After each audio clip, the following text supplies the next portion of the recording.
Hey guys, what's up? Dante6797 here. Uh we're playing Divide and Conquer, which is a submod for Third Age Total War, which is a mod for Medieval 2 Total War. Third Age Total War is a mod for Medieval 2 that completely overhauls the game from the ground up and essentially makes it all Lord of the Rings based. Divide and Conquer goes in behind Third Age and edits the game significantly from there. So it's still Lord of the Rings based, but it changes quite a bit about the Third Age campaign. The main thing that it changes is it adds maximum amounts of settlements. So they are currently, I believe, they're using the maximum amount of settlements that they can possibly use in the Med 2 engine. On top of that, they add quite a bit of factions that exist and because they made the map significantly bigger, they were able to sort of expand on quite a bit of the individual factions. There was only like maybe 8 or 9 factions in the original Third Age, and we can see here there there are many factions here, including a couple which are a little bit like the Orcs of Gundabad and the Ardenheim here. A couple of factions which are a little bit fanficky, a little bit sort of like running liberties with the established Lord of the Rings lore, and I actually personally really like that. I think that the Lord of the Rings world itself does not actually inherently lend itself to a Total War style gameplay, just because of how the state of the world is in the Third Age, and being able to take upon certain things and take liberties to really stretch the lore of the game and create very interesting things that it's still based a great deal about what Tolkien wrote, but either didn't exist at the time or sort of took a lot of liberties. Very cool. But that's besides the point. Today we're going to be playing the Dominion of Isengard. I figured Isengard's is going to be a pretty popular faction. Sorry, adjusting my chair. And a faction that everybody would be interested in seeing. You got a good picture of Christopher Lee there.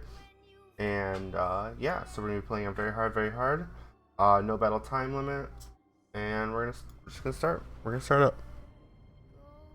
So the Dominion of Isengard are obviously an orc-based faction. Um, they're a little better than the other orc factions in the sense that they just have their orcs, their Urukai, if you will. Sorry, the dog's sitting in the chair, which is squeaking. The fighting Urukai, if you will, are a little bit better than your standard orcs. So they're not quite the rabble that like the Misty Mountains or Dol Guldur or Mordor even produce.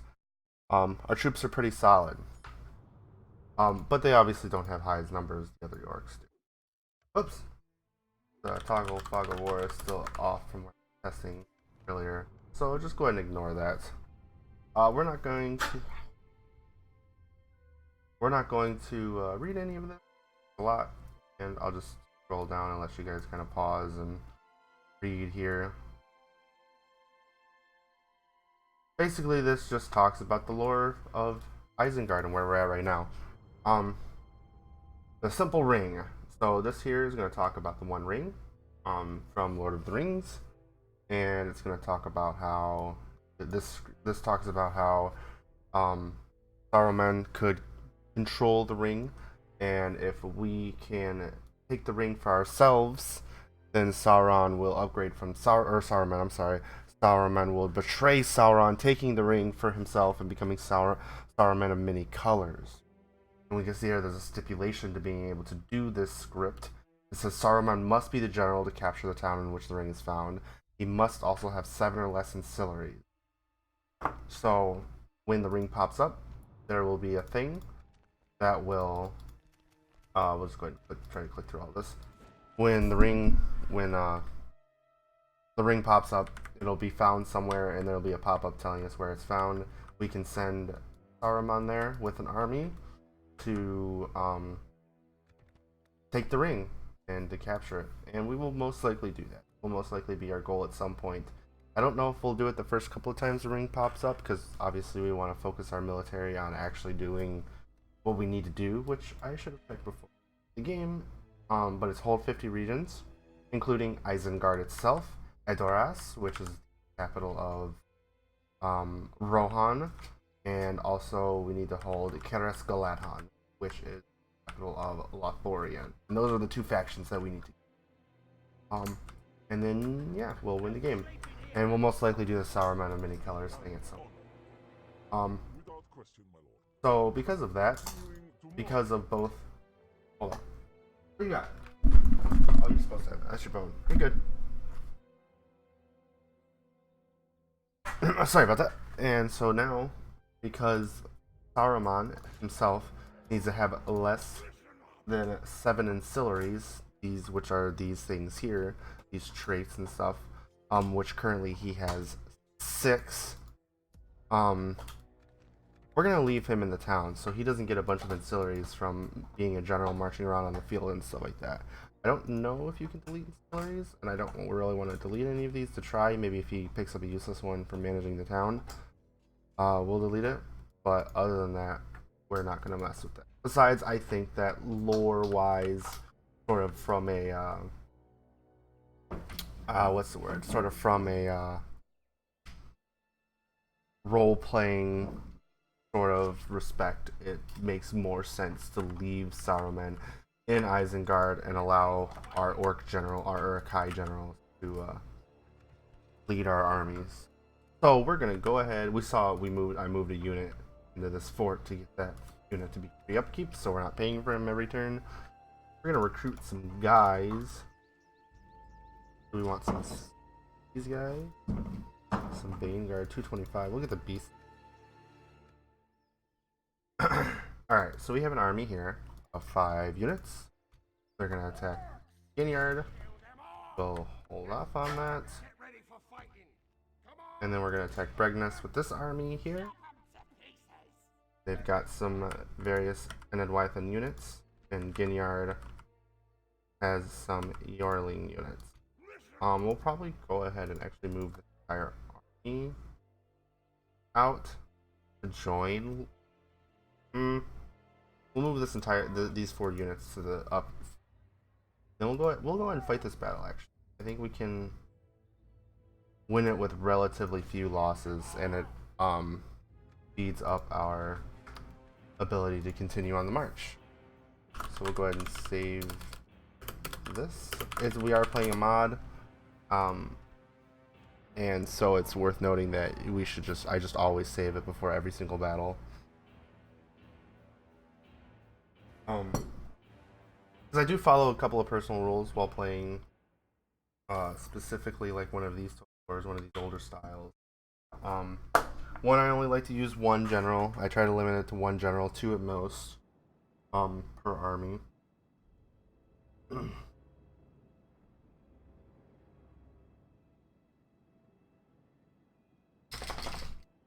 And then I generally try not to save scum. I really don't. These games, not that they're easy, because the AI can be sort of a pain in the ass. In the sense that,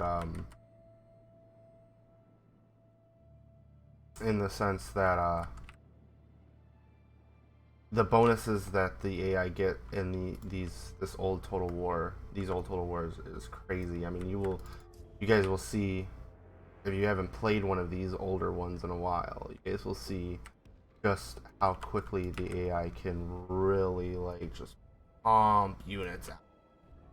But that's to compensate for the fact that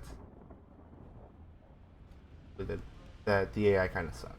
Like when it comes to the actual battle and being able to sort of properly move your troops around on the world map, the AI is just. And so because of that, they have to compensate. And so these older Total Wars, to a certain extent, almost more than the new ones, can be very easy. So we try not to make it even easier. So we'll take our losses as we take our losses, and that's how it's gonna be. So we'll get our archers shooting at dudes in the town. We're gonna just kind of try to surround them here.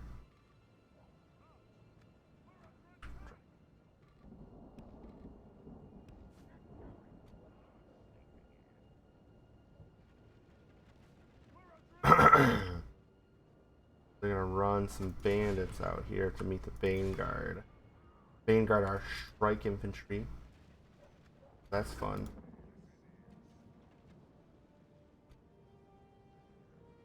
Probably move our regular troops in here soon. Or our raiders, I mean. Yeah, we can move our raiders in. We'll try to squeeze our general, who is a berserker unit, in at some point. Berserkers! Berserkers have no armor whatsoever and no shield stat. Their only defense comes from the defense. Which means that although they do have 2 hit points, which means that they are the 2 hit points is good. I don't know where those militia are. Oh wow, they moved the sellswords in. Oh, we might definitely move our general in here. See if we can get behind the bandits. Are they trying to move the Vanguard or the New Orleans militia to surround our Vanguard? It's actually kind of annoying. You have to drink loudly right now, doggo.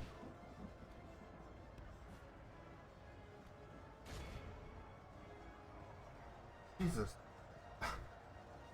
I see you're trying to do something. Let me go ahead and show you. Don't look at me like that. Alright, so yeah, that's pretty much, we're pretty much not going to be able to do too much more strategy-wise. We just kind of have to let the battle play out if we can. I would like for you to shoot the bandits. I realize you're going to be shooting over the buildings, not necessarily, but should more or less be fine. Our Uruk-hai archers aren't too bad.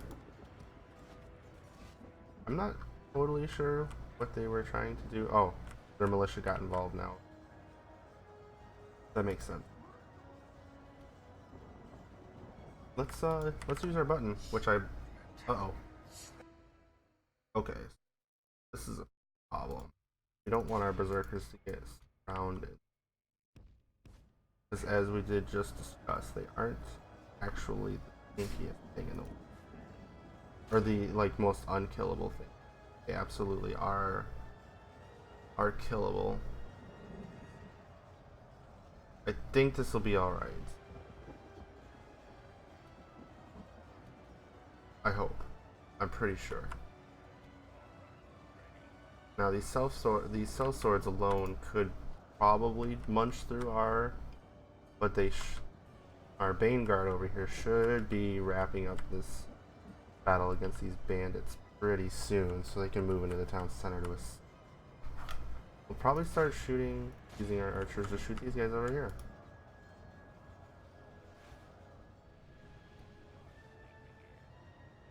It should be pretty much done. Run, rock. There we go. And we'll move them into these. Yeah, we probably took a little bit more damage than we would have if we had just sieged it out, but I did run I haven't played Isengard for some time, so I did play about the first 10 or so turns on just a thing before I started recording, just to kind of have an idea of, sort of the state of the game and what my initial moves should be. And there's another settlement south of this settlement that Rohan will rush to. Don't necessarily want to, or have to necessarily fight Rohan. So, unfortunately, even though we're going to take some losses, I think we're better off just because we can train troops relatively quickly Like we have quite a few in training in Isengard. Um, it just feels like it makes sense just to want to accomplish our initial expansions quickly rather than hold on to troops. Although, like I said, it does suck that we're pretty much gonna. It looks like we're gonna lose our spear guard, which is definitely not, definitely need to pull out with everything. We've lost control of the city. Ah, that's unfortunate that we. I definitely did not. That definitely did not happen.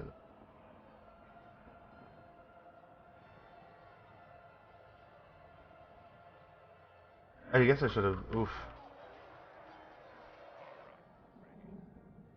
I'm not sure there's much we could do for them now at this point. I guess I probably should have pulled them out. Our men are in command of the city. I guess I probably should have pulled them out when they were dying, like when they were still like kind of recoverable. Our men no longer command the city. But that's why we are an adequate strategy channel, an adequate gaming channel at best. I assume people aren't here to see the best. Those of you that are here to see anything aren't here to see perfect gameplay. Our men no longer command the city.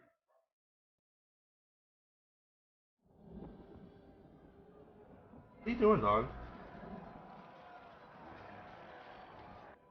You want a biscuit?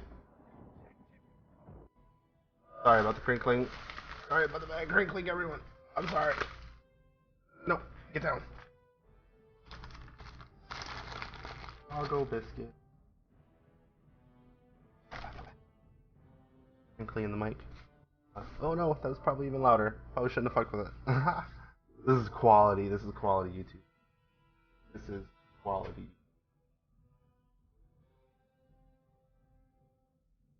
Men now fear and misdoubt the elves.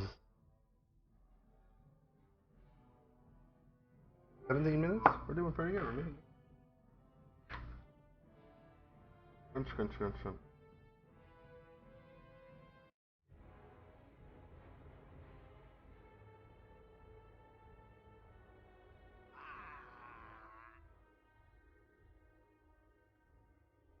Alright, so Ginyard is ours. There's not a lot of people here, so we'll probably just die. They're not gonna like us for a little while, but that'll be alright. We'll just save. 24 Spear Guard. What a sad, sad tale. Alright, so what do we want to build for economy? 4 breeder. Makes sense. The mines probably make the 4,500. Yeah, we'll build the mines. They're definitely going to make us the most money. Now, Bregnas has walls, which means that it is significantly more difficult to crack. We'll probably lose a lot more if we could even take it with this. We're probably better off over here sieging them out. And besides, the settlements, like the settlement that I'm trying to take, that I'm trying to make sure Rohan doesn't get, is like over here. We can easily move Chief Lurtz, who by the way is our faction heir, out there to with these additional forces and the additional forces that are training in Isengard. Yeah. Hey, get away from the mic.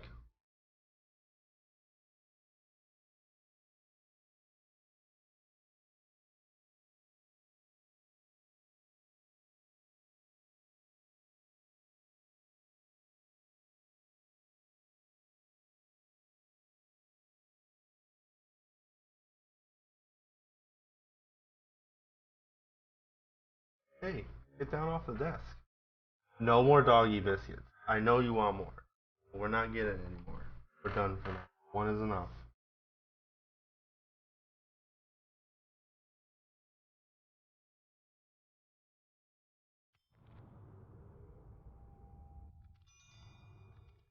Or yeah, oh, is this the settlement that I was talking about?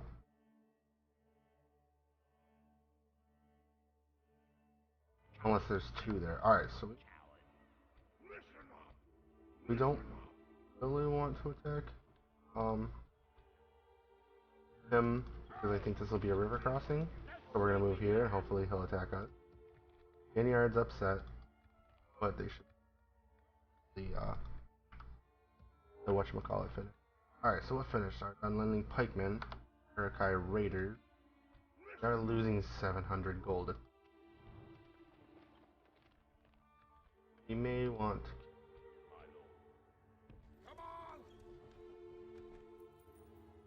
700 is a lot. Yeah. Oh shit. We'll probably go ahead and when this turn wraps up, we'll go ahead and end our video because we are at our 20-minute record.